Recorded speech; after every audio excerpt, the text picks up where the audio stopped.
আসসালামু আলাইকুম। আশা করি সবাই ভালো আছেন। আজকে আমাদের ক্লাসের বিষয় হলো টেন্স। আমরা টেন্সটাকে ভালোভাবে শিখবো ইনশাআল্লাহ। ভালোভাবে শেখার জন্য টেন্সটাকে ভালোভাবে শেখার জন্য আমাদের যা যা জানা খুবই জরুরি সেটা হলো ভার্ব জানতে হবে, সাবজেক্ট সম্পর্কে ধারণা থাকতে হবে, অবজেক্ট সম্পর্কে ধারণা থাকতে হবে।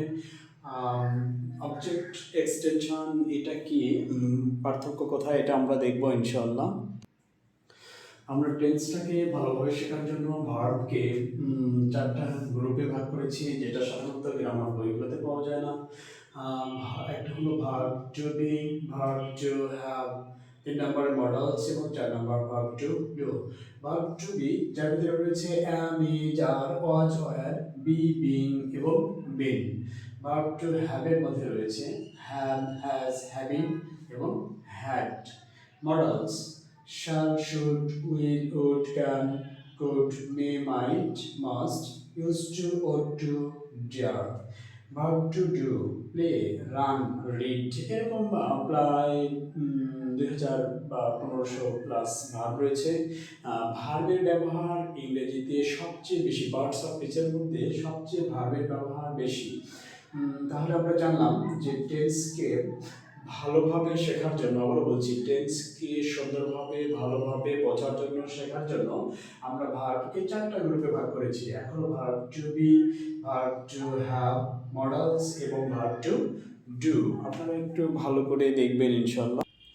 আমরা বলেছিলাম টেন্স জানার জন্য আমাদের 3টা বিষয় জানতে হবে। একটা হলো ভার্ব, অন্যটা সাবজেক্ট, অবজেক্ট, এই সম্পর্কে জানতে হবে। তো সাবজেক্ট, সাবজেক্ট কাকে বলে বা কিভাবে আমরা সাবজেক্ট চিনব? সবচেয়ে সহজ উপায় হলো যে কাজ করে অথবা যার সম্পর্কে কিছু বলা হয় তাকেই সাবজেক্ট বলে।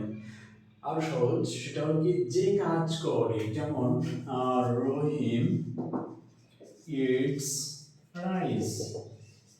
রহিম ভাত খায়, এই ভাত খাওয়ার কাজটা কে করছে? রহিম। তার মানে সাবজেক্ট হলো রহিম। অথবা যার সম্পর্কে বলা হয়, যেমন রহিম ইজ আ টিচার।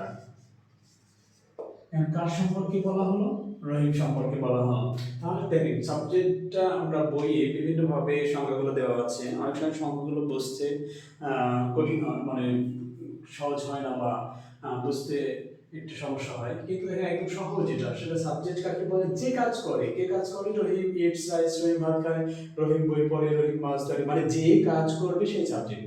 অথবা যার সম্পর্কে কিছু বলা হবে, রহিম একজন টিচার, রহিম একজন ডক্টর, রহিম একজন চোর, যা বলবেন, মানে আমরা বুঝে নেব যে যে কাজ করবে অথবা যার সম্পর্কে কিছু বলা হবে সেই হবে সাবজেক্ট।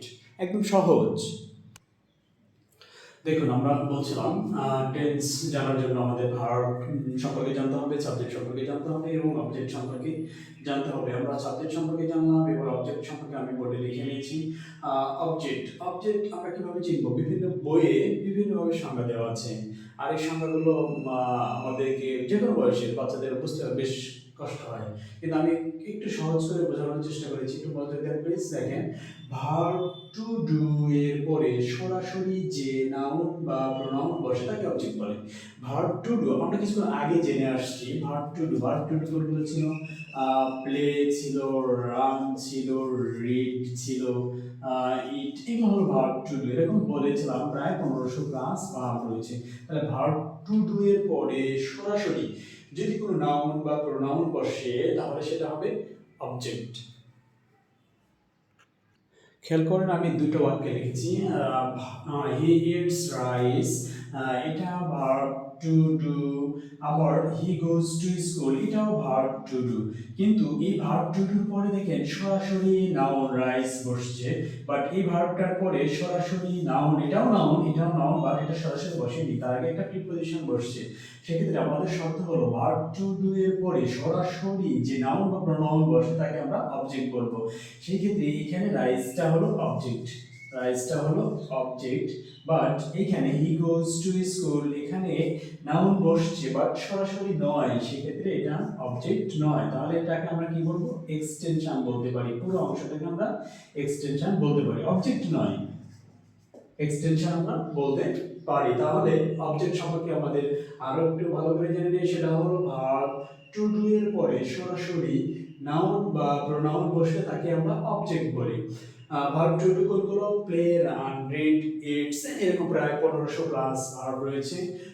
তার মধ্যে আমরা দুটো বাক্য লিখেছি, ইটস রাইস। এখানে আমরা ইটটা হলো ভার্ব টু ডু, ইটের পরে সরাসরি নাউন রাইস বসছে, রাইসটা object. He goes to school, এখানে স্কুলটাও নাউন। বলছি ভার্ব টু ডু এর পরে নাউন বা প্রোনাউন বসবে কিন্তু সরাসরি, কিন্তু এর পূর্বে একটা প্রিপজিশন বসছে, বিধায় এটা অবজেক্ট নয়। আমি আরেকটা বাক্য লিখেছি, he gives me a pen. গিভসটা হলো আপনার ভার্ব টু ডু, মিটা হলো প্রোনাউন, আবার আ পেন এটা হলো নাউন। সেক্ষেত্রে দেখেন ভার্ব টু ডু এর পরে সরাসরি একটা প্রোনাউন বসছে এবং একটা নাউন বসছে, এবং এর সরাসরি বসছে, তার মানে দুটোই অবজেক্ট, এখানে ডাবল অবজেক্ট আমরা বলতে পারি।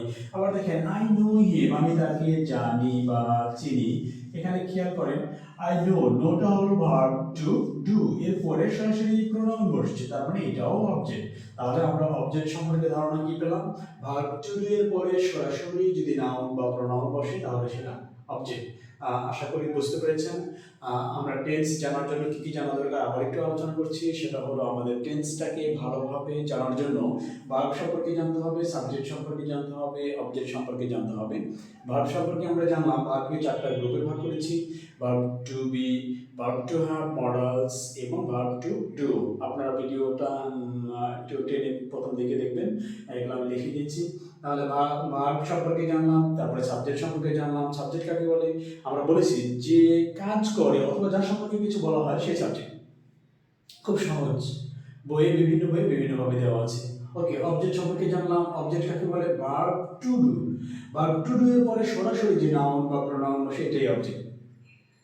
সবগুলো অবজেক্ট হবে না, বাট সব অবজেক্ট এক্সটেনশন বলতে পারবো, বাট সব এক্সটেনশনকে আমরা কি অবজেক্ট বলতে পারবো না। সবকিছু অবজেক্ট না।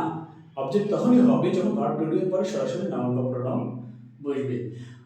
পরবর্তী ক্লাসে আমরা টেন্স শুরু করবো ইনশাআল্লাহ। আর আপনাদের যে কোনো প্রশ্ন থাকলে জিজ্ঞাসা করবেন, উত্তর দেওয়ার চেষ্টা করব।